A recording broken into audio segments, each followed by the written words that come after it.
amintsika ny eny fahasoavana sy ny fiadanana avy amin'Andriamanitra tompontsika. Amen. Anio alarobia 17 Mey izay ao anatin'ny herinandro ny fanahy masina izay imbajinantsika ny lohahevitra manao hoe ny fanahy masina sy ny fiangonana. Andeha ho vakintsika eo am-pitsanganana ny salamy fiderana. Salamy 17 amby 100. Salamy 17 amby 100 amin'ny anaran'ny Tompo. Midera Jehovah ry firenena rehetra, midera azy ry olona rehetra, fa lehibe ny famindrapony amintsika ary mandrakizay ny fahamarinan'i Jehovah. Alleluia. Amen. Iarahantsika manao ny firana fanampiny 270 ny andininy voalohany sy ny fahatelo.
Iaraka hivavaka isika. Midera sy mankalaza ary misaotra anao izahay iray noho ny iso rehetra nataonao taminay sy noho izao fanompoana masina iarahanay manao izao. Aoka ny fanahinao masina ampifantokanay tanteraka aminao Andriamanitra. Ho voninahitra ao anay izao fotoana iombonanay izao. Amin'ny anaran'i Jesosy Tompo sy mivavaka izany. Amen.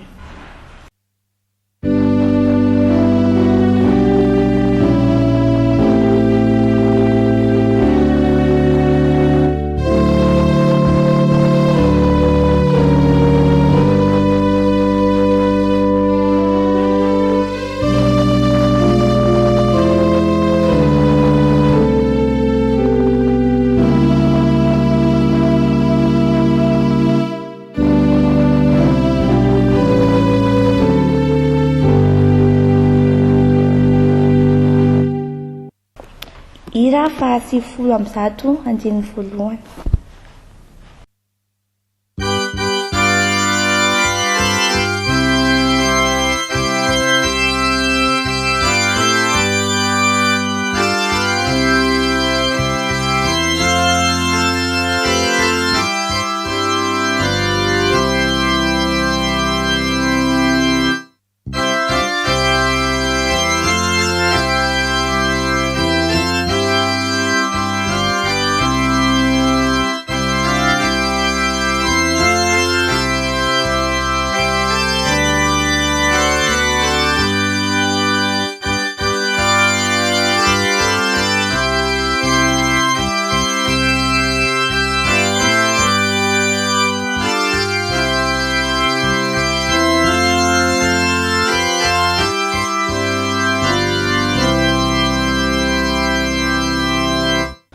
Tonga eto amin'ny fotoana makina ny tenin'ny soratra masina isika, fa mialoha izany dia mbola hiaraka hivavaka. Andriamanitra, mivavaka aminao izahay raha mamaky sy andre ny tenin'ny soratra masina. Sokafo ny fonay sy ny sainay, ahay andray izay tianao lazaina aminay. ary ampitoero aminay mandrakariva ihany koa ny fanahy masinao. Amin'ny anaran'i Jesosy Kristy zanakao ilay tokana no anaovanay izany vavaka izany. Misaotra Tompo. Amen.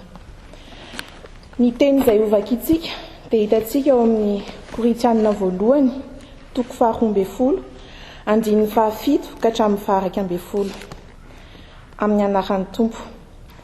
Ary izy rehetra dia samy nomena ny fampisehoana ny fanahy ahasoa. Fa ny anankiray nomeny ny fanahy teny fahendrena, ary ny anankiray teny fahalalana, araka izany fanahy izany ihany. Ary ny anankiray finoana amin'izany fanahy izany ihany, ary ny anankiray fanomezam-pahasoavana ho enti-mahasitrana amin'izany fanahy iray izany ihany. Ary ny anankiray ny manao fahagagana, ary ny anankiray ny maminany, ary ny anankiray ny mahafantatra fanahy samihafa, ary ny anankiray ny miteny amin'ny fiteny samihafa tsy fantatra, ary ny anankiray ny mandika fiteny tsy fantatra. Ireo rehetra ireo dia asan'ny fanahy iray ihany, zarazarainy ho azy rehetra avy araka ny sitrapony. Amen. Ray masino manamasinanay amin'ny fahamarinana, ny tenao ny fahamarinana. Amen.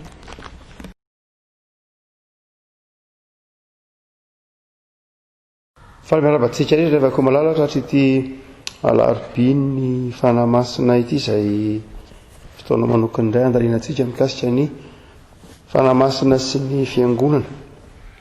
Ny fanahy masina sy ny fiangonana. Omalitsika dia nresaka manokana momba ny anjara toeran'ny fanahy masina eo amin'ny vavaka sy ny afaka omaly moa dia ny anjara toeran'ny fanahy masina sy ny tenin'Andriamanitra hotsika hoe na ny tenin'Andriamanitra na ny vavaka dia samy fomba ifandraisantsika amin'Andriamanitra avokoa, ka ny fanahy masina no mahatonga ny teny soratra masina ho tenin'Andriamanitra, ary ny vavaka kosa no mahatonga ny fanahy masina no mahatonga ny vavakantsika ho tonga eo amin'Andriamanitra, ka ahatsapan'Andriamanitra, ahatsapantsika ny fitiavan'Andriamanitra. Ankehitriny kosa isika rehefa koa dia iresaka mikasika ny fiangonana sy ny fanahy masina.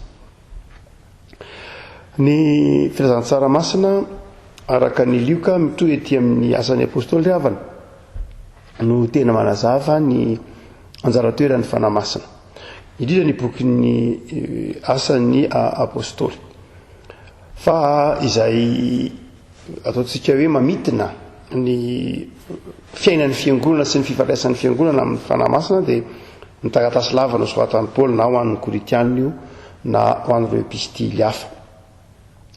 Raha toa ka jerena rehefa ko malala ireo asa soratra izay voalaza teo zany, filazantsara araka ny lioka mamakivaky ny asan'ny apôstôly sy ny Koritianina izay voavy novakina teo, dia ireto zavatra efatra ireto no andry iorenina ny fiangonana na ny toe-panahin'ny fiangonana ka ahafahany mandroso tsara. Jesona norona fiangonana, hitantsika eo amin'ny soratra masina zany, Jesona nafatra hoe mandehany anareo mitoriany filazantsara dia mambara ao amin'izao tontolo izao ny fiainana, ny famonjena, ny famelan-keloka, ny fitiavan'Andriamanitra. Fa ny asan'ny apôstôly no manazava reto andro efatra lehibe izay iorenan'ny fiangonana reto ka mahatonga azy mahavita ny asa fanompona. Dia ny filazany ny asan'ny apôstôly azy, ny voalohany indrindra amin'ny toko 2:220 dia ny faharetana amin'ny fampianarana. Ny faharetana amin'ny fampianarana. Mitombo ny fiangonana, mandroso ny fiangonana, ary ny toe-panahy tokony hoentin'ny fiangonana miasa dia ny faharetana amin'ny fampianaran'ny apôstôly. Zany hoe misoratra masina zany, raha tsorona amin'ny hoe vanim-potoana ankehitriny dia ny faharetan'ny fiangonana amin'ny fianarana ny soratra masina, na ny fandalana ny soratra masina, fandalina ny soratra masina, na ny faharetana koa amin'ny fanarahana ny soratra masina. Zay mazava. Ny faharoa dia ny fiombonana. Ny fiombonana na ataontsika hoe ny koinonia zany hoe lay fiombonam-piainana, lay fifankatiavana, lay firaisan-tsaina, lay ataontsika hoe zay mahiray ny fiangonana izay. Eo ny tenin'Andriamanitra fa ny andro faharoa dia ny fiombonana. Ny andro fahatelo dia ny famakina ny mofo raha tsorona dia ny io moa zany atao hoe ny sakramenta, azo atao koa zay hoe ny sakramenta fa teo amin'ny tokotanin'ny korintianina dia ny famakinany mofo dia atao anatin'ilay fiombonana. Ny sakramenta tsy misaraka mihitsy amin'ny fiombonana, tsy misaraka mihitsy amin'ny fifankatiavana. Tsy hoe sakramenta zany tsy hoe atao any atokantrano tsirairay na atao eny fiainana manokana, fa ny sakramenta dia atao eo anivon'ny fiombonana sy ny fiangonana. Dia noho zany dia ny andro fahatelo mahafiangonana ny fiangonana na iorenan'ny asan'ny fiangonana dia ny sakramenta. Ary ny faefatra zay andro faefatra lehibe iorenan'ny asan'ny fiangonana dia ny fiainam-bavaka, ny faharetana amin'ny vavaka. Fiangonana miaina amin'ny fiainam-bavaka. Raha ohatra zany ka iresaky tsika ireo avako malalana hoe ny fiangonana sy ny asan'ny fanahymasina dia ireo andro efatra lehibe ireo no ateraky ny fanahy ao anatin'ny fiangonana. Rehefa miasa ao anatin'ny fiangonana ny fanahymasina dia hotsika hoe ireo andro efatra lehibe ireo: ny tenin'Andriamanitra, ny fiombonana, fa tsy hoe ny fizarazarana na ny fipasapasahana na ny fitokotokoana, ary ny fahatelo ny fiainana, ny sakramenta, ary ny faefatra dia ny fiainam-bavaka. Raha toa rehefa tsika miverina kely miantsoro mianoatra zany ka mamaritra ny atao hoe fiangonana izay manana ireo toetra ireo dia tsy maintsy tsy takiny kao amin'izao ohatra masina, fa ny fiangonana dia tsy fiombonan'ny olona tsy tahaky ny fikambanana tsotra n'izao tontolo izao akory ny fiangonana. Marina fa olombelona ihany ny ao anatin'ny fiangonana, marina fa endrik'Andriamanitra daholo ny olombelona rehetra, fa ny fiangonana dia olona izay efa nandray ny famonjena nataon'i Kristy teo amin'ny fiainana. Ny fiangonana dia tsy hafa fa fiombonan'ny olona izay efa nandray an'i Jesosy tompo sy mpamonjy azy. Zay natao fiangonana. Ny fiangonana zany dia tsy vatan-trano akory. Ny fiangonana dia tsy vatan-drindrina akory, fa ilay vatan-drindrina tsara tarehy na trano vato na trano hazo na sekoly-ndramina na trano hofana, dia iny dia famantarana fotsiny ihany iny milaza fa misy fiangonana eo amin'ilay toerana. Tsy iny akory no fiangonana, trano fiangonana iny sarobidy masina, fa izao rehefa ko malala tsy iny akory no mamaritra voalohany atao hoe fiangonana, fa ny fiombonan'ny mpino natao hoe fiangonana. Zany misy olona zany zay miara-mivavaka amin'ny anaran'i Jesosy ka dia iny atao hoe fiangonana, ary manaiky izy ireo iaina ireo toetra efatra zay voalaza ireo, zay vao atao hoe fiangonana izy. Manaiky ilay ireo fiombonana amin'ny mpino ireo, manaiky fa hotoriana mazava ny tenin'Andriamanitra, manaiky fa iombi-piainana izy. Zany hoe misy fiaraha-miaina sy fiaraha-miombona ao anatin'ilay fiangonana. Zany hoe misy fifankatiavana ao araka ny tenin'ny apôstôly amin'ny Romanina 10, Paoly nanazava hoe mifampitondrany mavesatra, mifankatiava araka mifankatiavana pralahy, aoka hiara-mifaly amin'izay mifaly sy ny sisa rehetra. Misy izay fiombonana izay vao fiangonana izy. Ny faharoa hotsika hoe misy ny fiombonana mpino, fa ny fahatelo dia izao misy fizarana ny sakramenta ao. Ary ny faefatra dia ireo fiombonana mpino dia manaiky hiara-mivavaka. Fa izay raha marina atao hoe fiangonana sika dia tokony ao an-tsainy zay rehefa malala fa ny olona no fiangonana. Misy lafin-javatra nefa zay aty am-piandohana dia efa lazaina fa ny atao hoe fiangonana marina fa nandray any tompo sy Jesosy tompo sy mpamonjy azy ny fiangonana. Fa zao ny fiangonana dia aty an-dala mpivahinina. Tsy tokony adonoantsika fa ny teny fiangonana zay ny teny malagasy nanao azy hoe fiangonana, fa ny teny zay nadikatsika hoe fiangonana dia tsy teny frantsay église akory, tsy avy amin'ny teny frantsay mihitsy église mihitsy nadikatsika fiangonana, fa avy amina teny grika zay nazahoana ny teny hoe eklesia zay midika hoe fiombonan'ny olona zay nandre antso, nandre teny, nandre feo. Tsy hoe fiombonan'ny olona zay mamaky ny soratra masina, tsy fiangonana zany rehefa malala, fa fiombonan'ny olona zay mandre ny antson'Andriamanitra, mandre ny feon'Andriamanitra ka isoratra masina zay toriana, vakina, iainan'io, io no mahafiangonana ny fiangonana. Fiangonana zany tsy fikambanan'ny olona nao fikarohana momba ny soratra masina ka manao ny soratra masina ho atotam-pahalalana sy atotam-pahaizana fotsiny, fa fiangonana dia fiombonan'ny olona zay manaiky fa iaina ilay tenin'Andriamanitra sy iaina ny soratra masina amin'ny fiainany isan'andro. Dia eo no ilana fitandremana ry havako.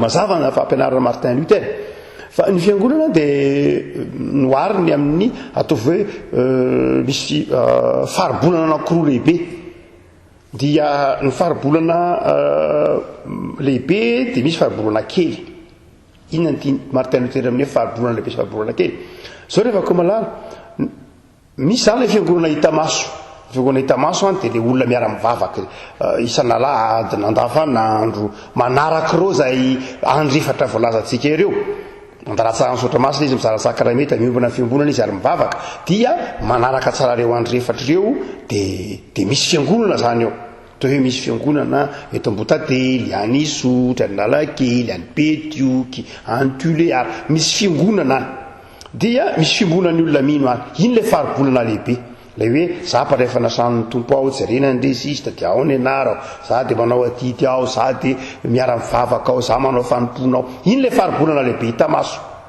fa le tena hoe tsy dia iny faribolana lehibe iny koa akory no atao hoe fiangonana amintsika fiangonana iny fa ao anatin'io faribolana lehibe io mbola misy faribolana kely le faribolana kely io dia Andriamanitra ihany mahalala azy zany hoe amin'ireo olona rehetra miditra ao am-piangonan'ireo dia izao misy amin'izy ireo ny tena tenan'ny Kristy ka izay tenan'ny Kristy izay Kristy ihany mahalala azy zany hoe ao anatin'io faribolana lehibe io zany hoe ndreo rehetra zao zany ny zanaky Efzekema rehetra faribolana lehibe zany reo ny kristianina rehetra maneran-tany faribolana lehibe zany reo ny eglizy katolika romanina rehetra mivory any Roma faribolana lehibe zany fa misy kosa ao anatin'io faribolana lehibe io misy kelikely ny azay Andriamanitra ihany mahalala azy mety le faribolana lehibe ihany le faribolana kely fa mety kely lavitra noho iny le faribolana kely dia le tena olona le tena fiangonana izay tena manaja marina ny tenin'ny Kristy tsy tonga ao amin'ny fiangonana izy noho ny fahazarana tsy hoe mpiangona izy noho ny endrika ivelany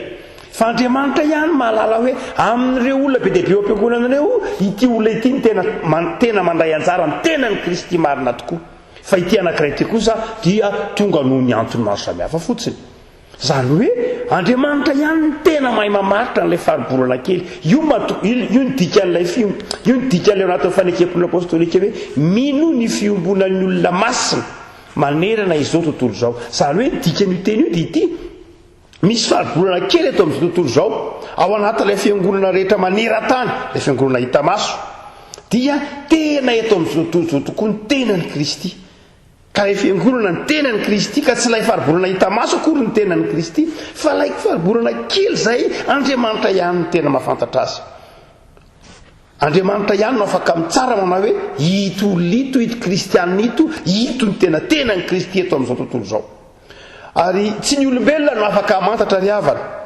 hoe raha anona ve ao anatin'ilay faribolana kely ka tenan'ny Kristy sa ao anatin'ilay faribolana lehibe fotsiny ihany izy zany hoe dia fiangonana izy dia kristianina izy dia misaotra anarana izy dia mandray anjara fanompona izy fa tsy tena tenan'ny Kristy Andriamanitra ihany mahalala an'io Martin Luther ary dia izay le afaka no izay toetsaina izay no mahatonga ny fiangonana mahatsiaro ilay fampianaran'ny Kristy hoe ny fanjakan'Andriamanitra dia tahaka ny aratso izay tarihina ka rehefa tsy mpianina anaty ranomasina izy dia mandroaka izay rehetra azan-drano sendra n'iny andrapitarihina iny zay voaraina eo zany na ataovy hoe manipy aratra eny an-dranomasina ianao dia mety mandray Merlan ianao mety mahazo Roger ianao mety mahazo Capitaine ianao mety mahazo Fako ianao mety mahazo boatina yaourt ianao anatin'iny ranomasina iny fa tsy eny ambonin'ny ranomasina mihitsy ianao no mifantina an'izany ny fanoaran'i Jesosy fa sotonina ilay ara-tarihana dia rehefa tonga ety an-tanety dia avahana amin'izay hoe ity lay tena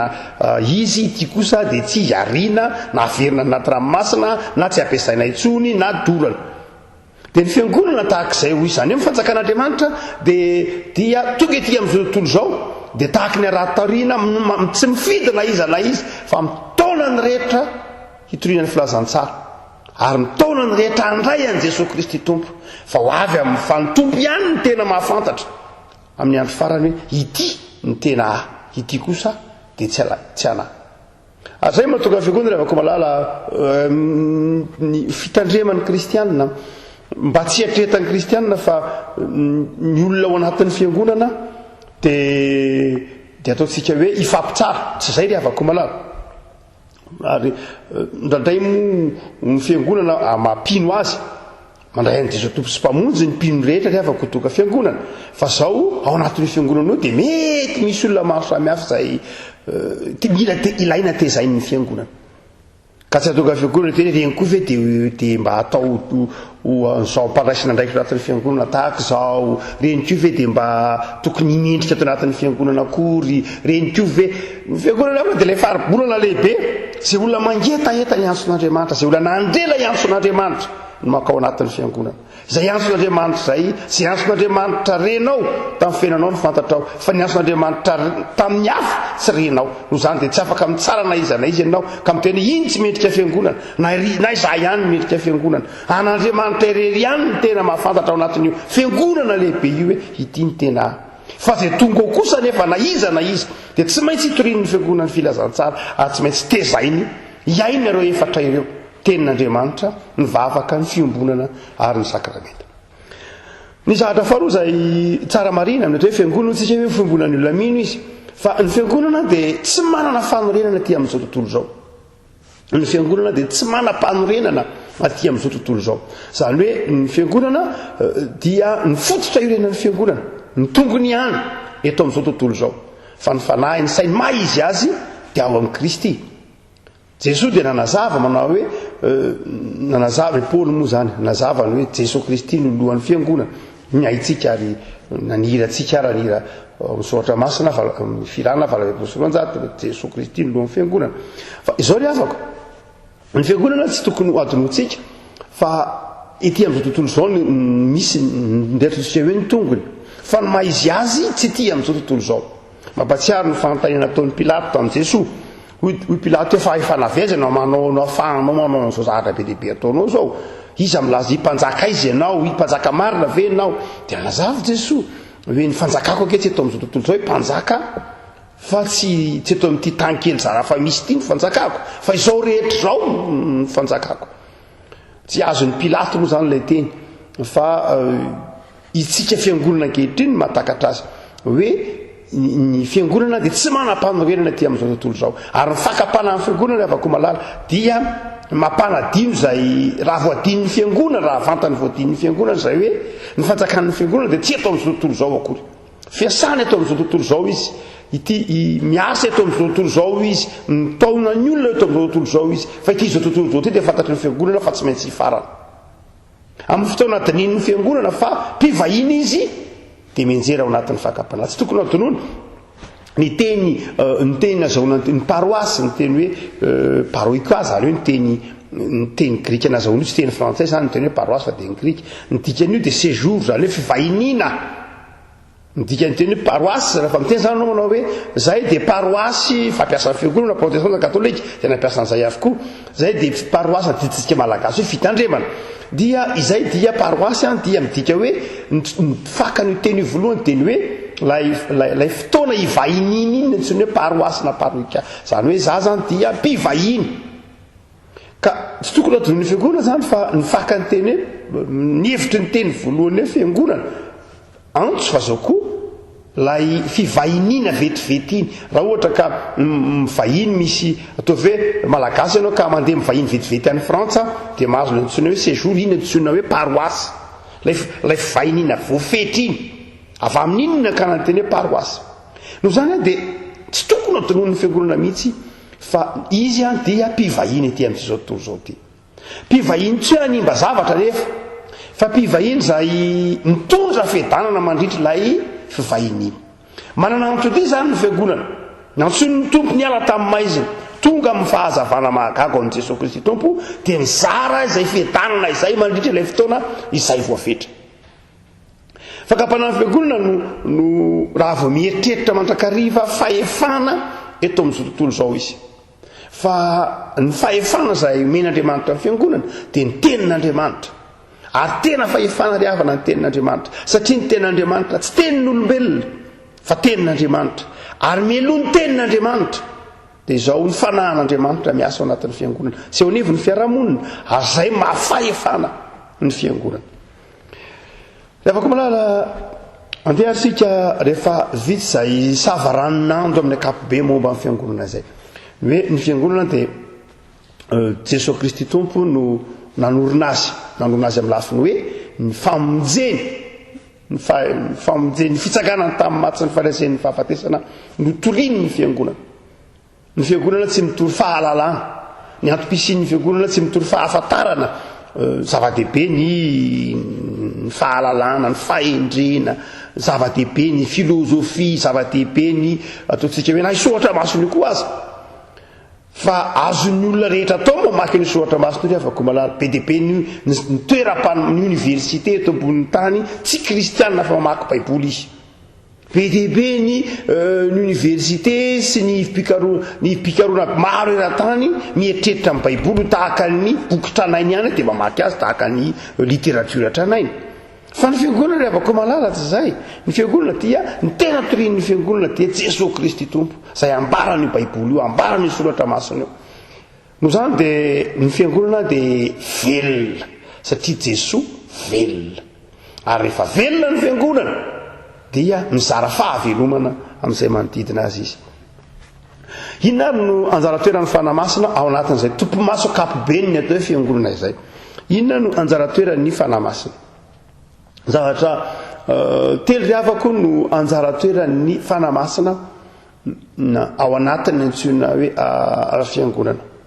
Voalohany dia zao ry havako, ny fanamasina no manorina ny fiangonana. Asan'ny fanamasina ny fiorenan'ny fiangonana. Hitantsika ao amin'ny asan'ny apôstôly toko faharoa io tamin'ny vanim-potoanan'ny Pentekosta zay tsarontsika tsara mihitsy. Jesosy tena nafatra amin'ny mpianatra. Rehefa nitsangana tamin'ny maty izy dia miteny manao hoe ankehitriny ianareo dia mahafantatra ny fandreseko ny fahafatesana. Ankehitriny ianareo dia mino fa zanak'Andriamanitra. Fa izao aza mbola mandeha aloha fa azo hery ianareo milatsahan'ny fanan'Andriamanitra. Dia nivory ny apôstôly tamin'ny Pentekosta ary dia teo no nilatsaka ny fanamasina. Marina fa Pentekosta ny testamenta taloha io ary nanjary Pentekosta ny testamenta vaovao. Adinontsika ilay Pentekosta ny testamenta taloha ry havako fa io fotoana ny vorian'ny mpianatra io dia fotoana ny fetim-bokatra, fotoana ny fahavokaran'ny vokatra, fotoana ny fanaovana ny satabokatra, fotoana fifalian'ny Pentekosta ny vorian'ny mpianatra io. Zany hoe tamin'izay fotoana izay dia ny fanindry ireo fotoana tamin'ny fotoana ny vorian'ny mpianatra izay fetin'ny testamenta taloha io no nratsahan'ny fanamasina. Ny dikan'izany dia manambara hoe misy dikany avy hatrany fa ny fahavokaran'ny fiangonana dia miankina amin'ny fifandraisany amin'Andriamanitra, amin'ny fanamasin'Andriamanitra. Na ny fanamasina rehefa miasa dia miteraka fahavokarana ara-panahy. Noho izany dia ny asan'ny fiangonana, ny asan'ny fifandraisan'ny fanamasina amin'ny fiangonana dia zao ry havako malala, ny fiangonana dia ateraky ny asan'ny fanamasina. Mifamatotra eo zany lay finoanan'i Jesosy Tompo. Ny olona rehefa nandray an'i Jesosy Tompo sy mpamonjy azy dia tao amin'ny fanamasina ho tonga fiangonana izy. Misy olona mandray an'i Jesosy Tompo sy mpamonjy azy fa ny fiasan'ny fanamasina ao anatiny ny mahatonga azy hirafitra ho fiangonana. Tsy afa-misaraka zany amin'izay fotoana izay lay finoanan'i Jesosy sy lay fiangonana. Za mino an'i Jesosy Tompo sy mpamonjy ahy fa ny fanamasina miasa ty anatiko ny mahatonga ho amin'izany finoana zany ka miorina ny fiangonana. Tsy misy olona zany raha tsorina, tsy misy olona zany ka nandray an'i Jesosy Tompo sy mpamonjy azy ka iasan'ny fanamasina nefa tsy ty fiangonana. Tsy mitombona zany raha ohatra ka jerena amin'ny asan'ny apôstôly. Tsy mitombona zany manao hoe raha jerena amin'ny fototra maha izy azy ny asan'ny fanamasina manao hoe za dia zava-dehibe amiko dia zao nandray an'i Jesosy Tompo sy mpamonjy ahy dia za matory ato trano, za tsy miaraka amin'ny rehetra fa amin'ny fiainako manokana za dia efa mino an'i Jesosy dia ampy ahy zay. Tsy zany ry havako malala ny fiangonana. Ny fiangonana tsy ohatr' zany. Ianao tsy misy olona pino ka mitoka-monina. Tsisy ohatr' zany ry havako. Ny asan'ny fanamasina dia mahatonga anao anatona ny namanao ka mahatonga anao fiangonana. Tsy mitombona ny hoe za pino dia izay menakavy ihany na za rery ihany ny atao trano ato dia mamaky baiboly dia mivavaka za ato dia izay mapetipety ny fanahiko. Tsy zany ry havako malala ny fiangonana. Zay mahatonga an'i Jesosy teny hoe mandehanany amin'izao tontolo izao ianareo izay pino, ianao izay pino. Ny fanahy dia fanahy mampisokatra fa tsy fanahy mihidy. Ny fanahy dia tsy fanahy zay conservateur, tsy hoe mihidy velona ao fa fanahy mpamoron-javatra, créateur anao amin'ny teny frantsay. Zany hoe ny fanahy dia manosika anao hisokatra sy hivelatra amin'ny hafa fa tsy manery anao hidy aman-trano rery ara-panahy.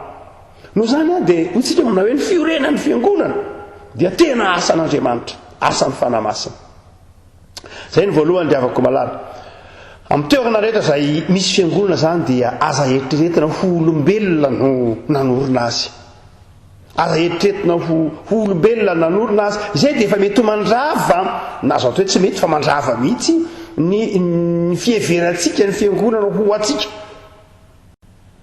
satria rehetraitsika rehefa manorina fiangonana any amin'ny toerana maro samihafa ny vokatry ny tafika masina na nony ataontsika hoe ny mahefa teo amin'ilay fiangonana andrentsika ny taona maro dia ndraindray verentsika fa isika ny manorina ilay fiangonana, tsy atsika isika miandrona amin'ilay fiangonana, isika mandray anjara ao anatin'ny fiangonana ilay fiangonana, fa tsy isika ny manorina azy fiasana ihany isika, fa amin'ny toerana rehetra izay misy fiangonana dia toerana rehetra izay efa niasan'ny fanahin'Andriamanitra.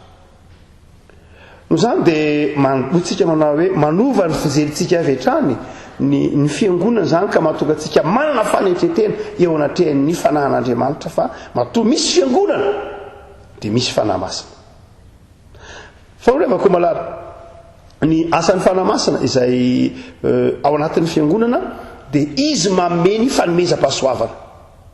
Zany hoe raha ohatra ka misy fiangonana olevako malala dia ny fanomezam-pahasoavana no ataontsika hoe zay omen'ny fanahy masina no mampandeha ilay fiangonana.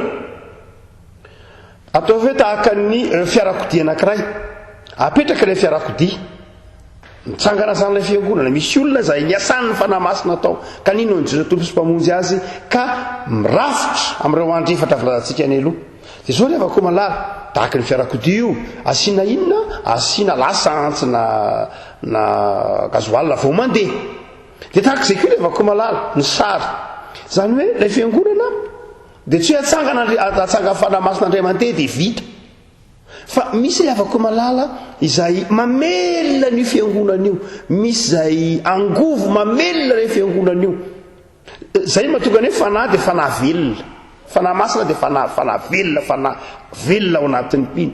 Ka rehefa miasa ilay fiangonana mijoro izy atsangan'ilay fanahy masina dia inona nataon'ilay fanahy masina rehefa aveo mametraka fanomezam-pahasoavana ao anatin'ilay mpino izy, asiany fanomezam-pahasoavana ao anatin'ilay mpino, ary reny fanomezam-pahasoavana reny no mamelona ny empanahin'ilay mpino.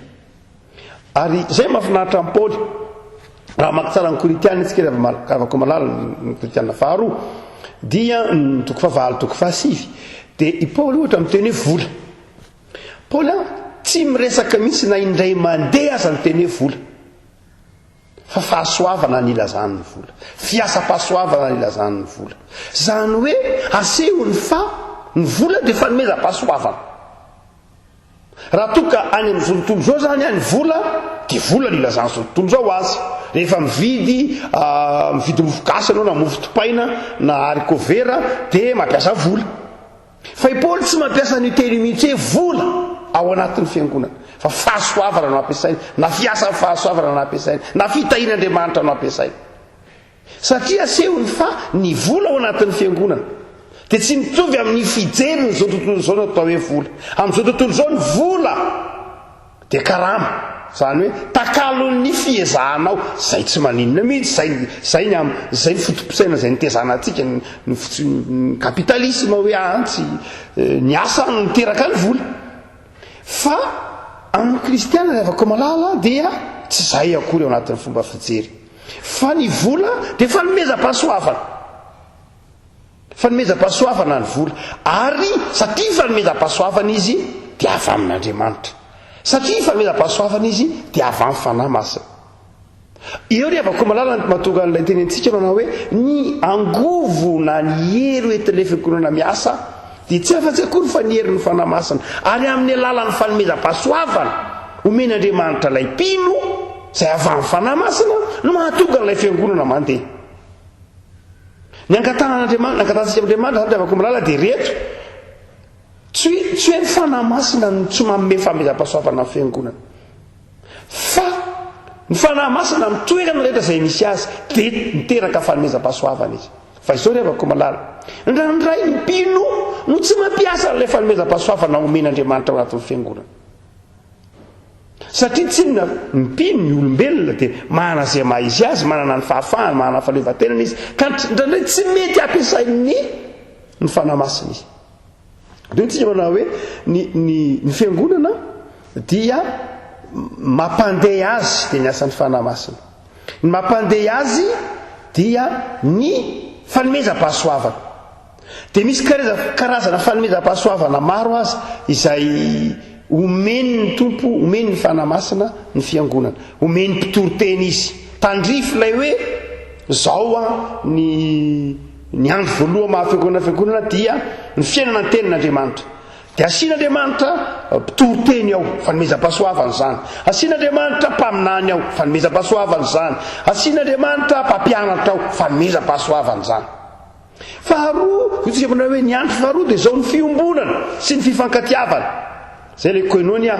Inona ny fanomezam-pahasoavana amen'Andriamanitra ny fiangonana ka mahatonga azy afaka hiaina ny koinonia?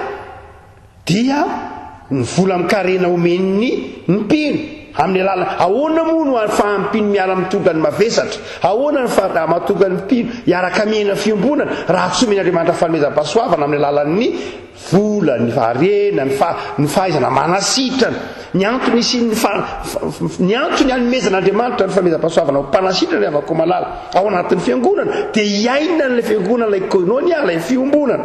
Omeny ilay ny fanomezam-pahasoavana ny manasitrana, omeny ny fanomezam-pahasoavana ny mikasika ny fitantanana, omeny ny fanomezam-pahasoavana mikasika ny fahaiza-manao, fahaiza-mamorona-javatra, mamorona asa, zany rehetra dia omeny ny fiangonana mahatonga fiangonana afaka manao asa fampandrosoana. Aleo ko malala ny ray dinitsika ny asa fampandrosoana. Ny asa fampandrosoana izay ataon'ny fiangonana na développement dia tsy mitovy amin'ny asa fampandrosoana ataon'ny zao tontolo zao. Tsy mitovy. Ny asa fampandrosoana ataon'ny fiangonana avy dia asa fampandrosoana ao anatiny antsoina hoe fanomezam-pahasoavana. Manao asa fampandrosoana ny fiangonana rehefa ko malala développement tena ao anatin'ny tanjona mibanjina ny hoe fiombonana. Raha ohatra ka manao développement na asa fampandrosoana isika ivelan'ny fiangonana, ivelan'ny mpino amin'izay fotoana izay fijoroana vavolombelona reo anaran'iny. Fijoroana vavolombelona iny. Amin'ireo izay ataovy hoe any amin'ny tokotanin'ny tsy mpino anao ny miasa azy manao ny asa dia fijoroana vavolombelona iny tokony atao izany.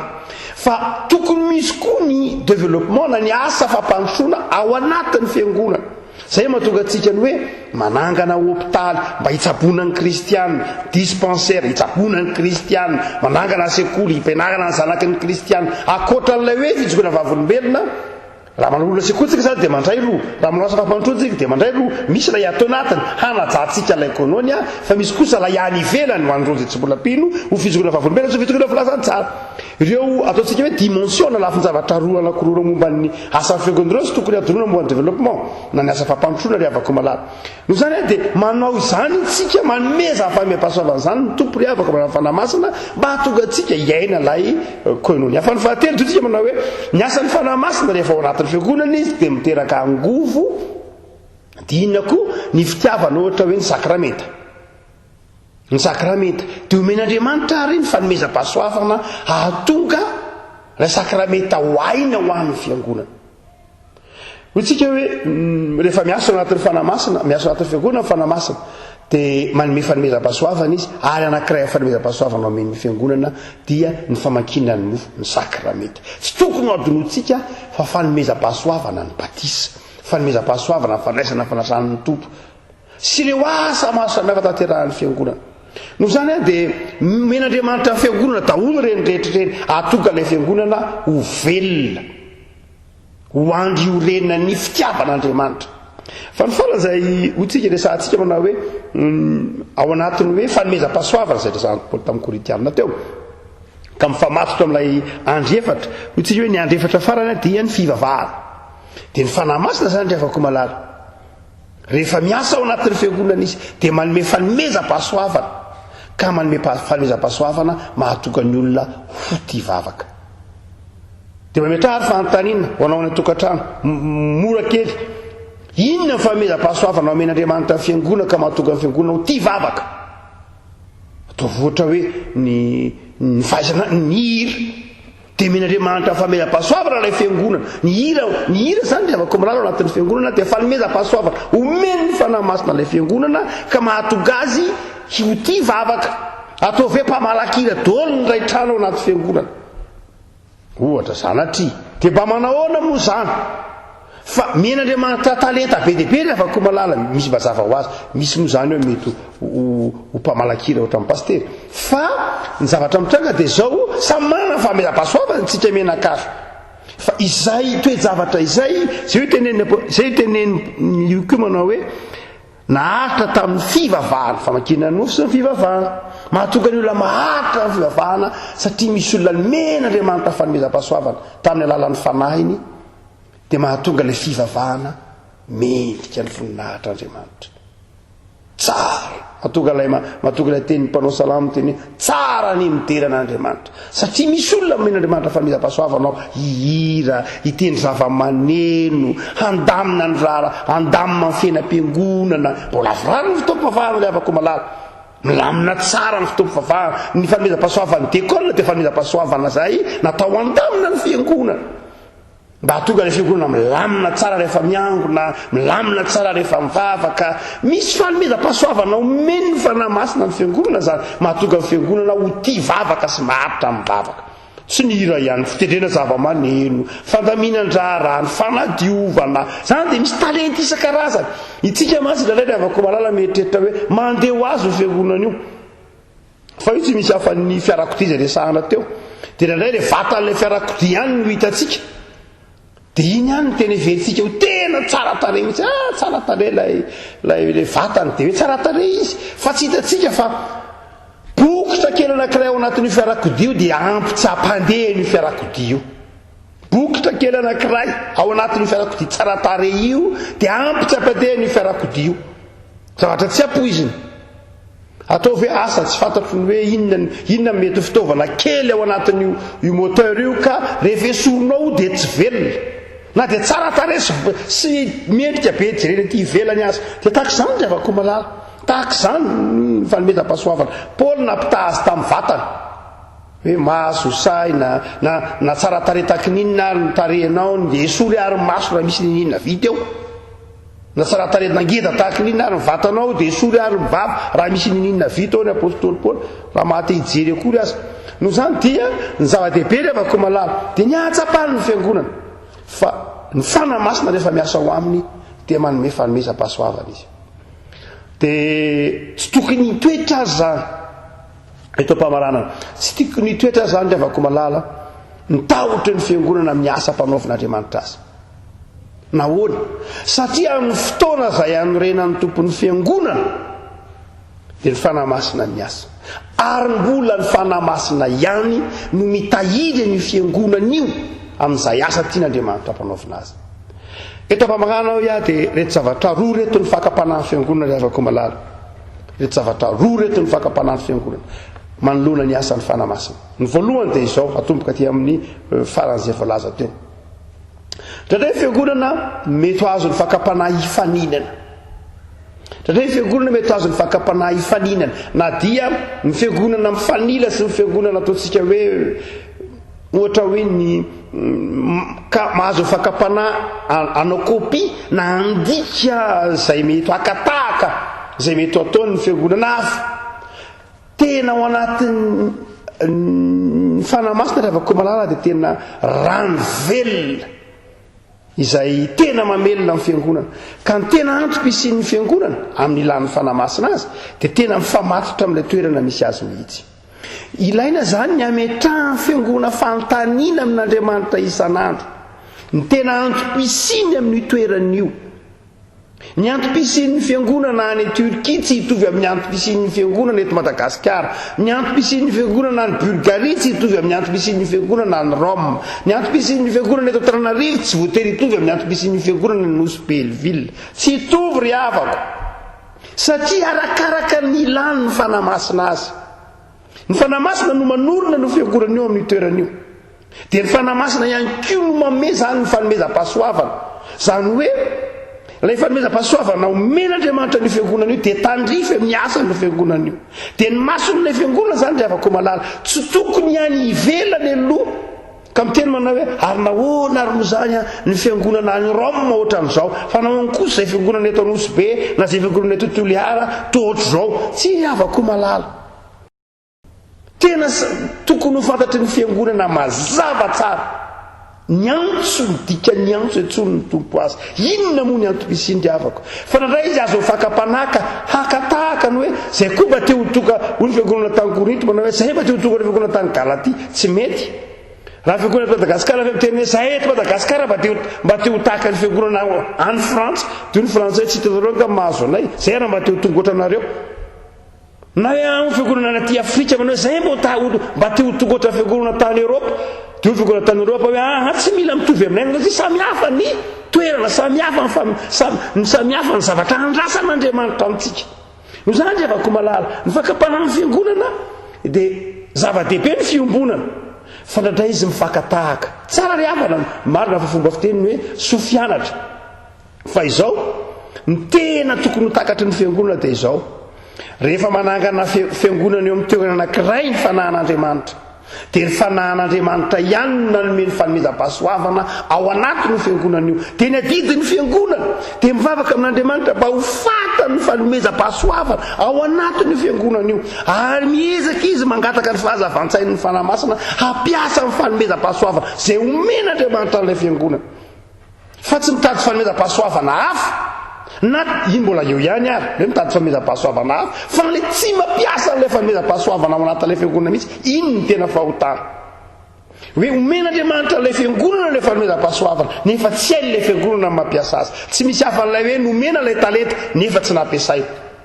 Omen'Andriamanitra ilay fiangonana ilay fanomezam-pahasoavana mba hampiasain'ilay fiangonana tsy ilay fiangonana manao hoe ny fanomezam-pahasoavana tokony ho tandrifanay ary eto amin'ity toerana ity zany say dia fiangonana tokony ho mpanasitrana tokony ho mpitsabo ny marary tokony mitsabo ny kamboty ka tsy ny fanomezam-pahasoavana tena mpatianay fa le fiangonana mihira ny tena mpatianay dia le mihira ihany ny tena ataony ho zava-dehibe fa hamaivaniny ny kamboty hamaivaniny ny beantotra ao aminy hamaivaniny ny sahirana ao aminy na hoe ny tena fanomezam-pahasoavana tena tianay dia izao mba zay ho tonga mpitondra fanjakana daholo ny mpiangona ataonay ohatra misy zany asa tsy fantatro dia ka tsy zany ny fanomezam-pahasoavana mamaky an'Andriamanitra raha manorona n'ilay fiangonana amin'ny faritra io izy fa ny mamaky azy ohatra tsy fantatro andeha ampianariny tanora andeha tezao ny olona sy ny sisa rehetra.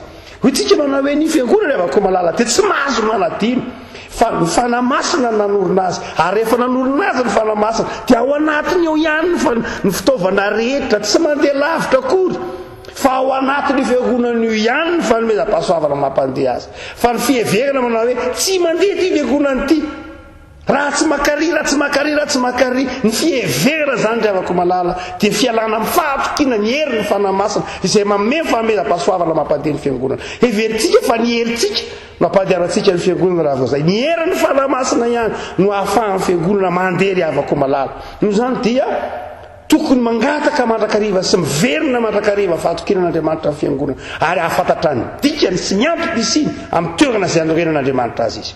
Fa ny faharoa rehefa malala izay fakapanana fiangonana ka hijalonantsika eto fitanomana petra dia ny fakapanana fiangonana dia izao lay fakapanana ny rafitra fakapanana ataontsika hoe ny fakapanana fiangonana dia lasa fiangonana rafitra fotsiny ihany izy zava-dehibe le avako ny rafitra mazava tsara raha vao tsy eo ny rafitra dia mora mivily lalana ny fiangonana makany amin'ny fampianarana dia iso mivily lalana makany amin'ny fahefan'ny zao tontolo zao. Ny rafitra dia tena zava-dehibe mihitsy sotra masina mametraka tsara an'izany afaka mamaky ny epistile manontolo anao fa hita fa misy rafitra ao dika teny hoe episkopos eveka sy ny sisa rehetra mpitandrina dia misy rafitra amin'ny fiangonana fa sao rehefa ko malala ny fiangonana tsy hoe fiangonan-drafitra akory fa fiangonan'ny mpino ary anankiray amin'izay ataontsika hoe mola ny fiangonana rehefa koa dia no heveriny foana fa ny rafitra ndraindray ny mamaha olana tsy rehefa ko malala raha mbola fiainam-piangonana ka tsy voavahan'ity filazantsara ity dia tokony andiny tena ny fiangonana ny fiainam-piangonana rehefa malala dia nysoratra masina ihany mamazy raha zay mahatonga amin'ny Paoly miteny ange nanafatra tamin'ny Korintiana efa maninona nareo no manaiky tsara izao tontolo zao nga tsisy olon-kely tsony ao aminareo fa nga tsisy fanahy masina tsony ao aminareo no maninona ianareo no mitotomakary tsy manaiky asan'ny fanahy masina ianareo fa ao anatin'ny fiainam-piangonana rehefa malala raha mbola any Kristy sy tena ny Kristy ny fiangonana dia tokony ho vavahany ty filazantsara ty ary tokony miodika ao anatin'ny fanetretena ny fanahy masina ny fiangonana fa fakapanahy fiangonana rehefa malala ny manadino fa ny fanahy masina dia endry ary ny fanahy masina ny mamany ola ny fiangonana raha manetry tena isika manetry tena ny fiangonana natrea ny asan'ny fanahy masina ny tompo eo fa azavan-tsainy zahay tsy anay io fa anao no zany dia tsy tokony adiriany fiangonana rehefa malala izay fahefana rehetra zay ambony lavitra noho ny fahefana ny rafim-piangonana ny fanetretena ny kristiana anaiky io tarihin'ny fanahy masina amin'ny alalan'ny tenin'Andriamanitra ary io ry avaka efa ndraisantsika tamin'ny fotoana masa tsaroko izy iny nanao fampianarana momba ny hoe amin'izao andro ankehitriny zao a dia nitonjato enantsika ity zany dia tena tonjato ny fanahy masina nisy fotoana nge adino hoe ny toeran'ny fanahy masina nisy fotoana nanoa maivaniny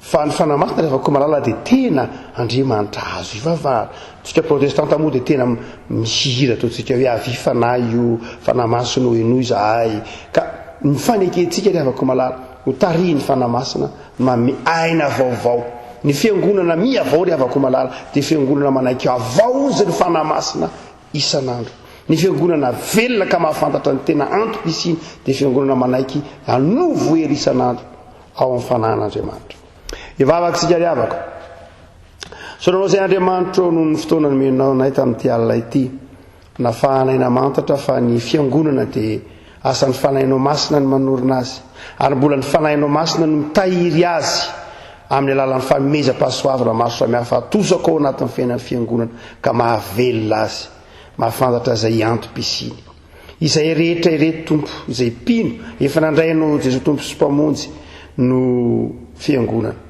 azay rehetra dia samy efa nomenao fanomezam-pahasoavana avokoa fa atao amin'ny fanetreteny zay tompo ay ampiasa zany ho fampandrosoana ny asanao ho fampandrosoana ny fiangonanao ary mampahirezanay hanana fanetretena mampahirezanay hanana fitiavana amin'ny fanantanterahana ny asa ny fanahinao masina ny avokatra betsaka ny asan'ny fiangonanao amin'ny hitandremany teninao amin'ny izaran'ny sakramenta araka ny sitraponao iainany fifankatiavana sy ny fiombonana ary atamana azy amin'ny fiainam-bavaka ho fiangonana velona masina sitraka ao Andriamanitra misaotra Jesosy iombonanay vavaka nampianaranao anay manao hoe raha inay izay any an-danitra.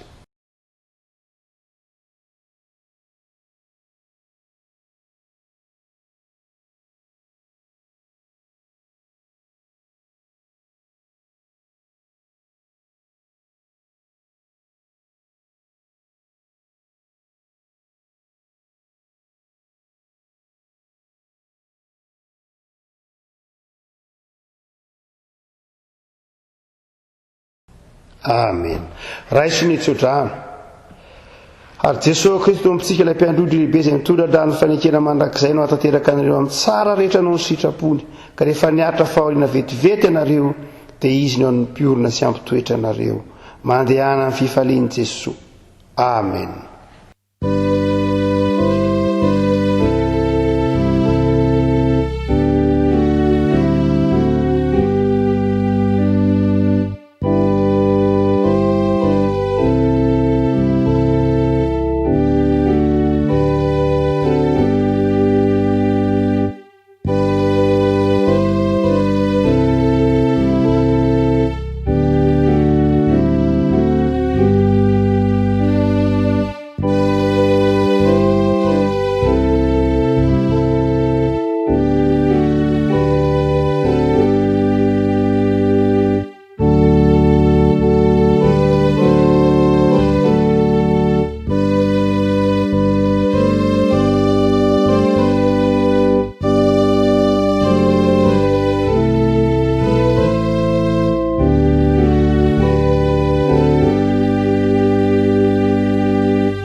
ho an'andriamanitra re ny voninahitra amin'ny anaran'ny ray sy ny zanaka ary ny fanahy masina amen.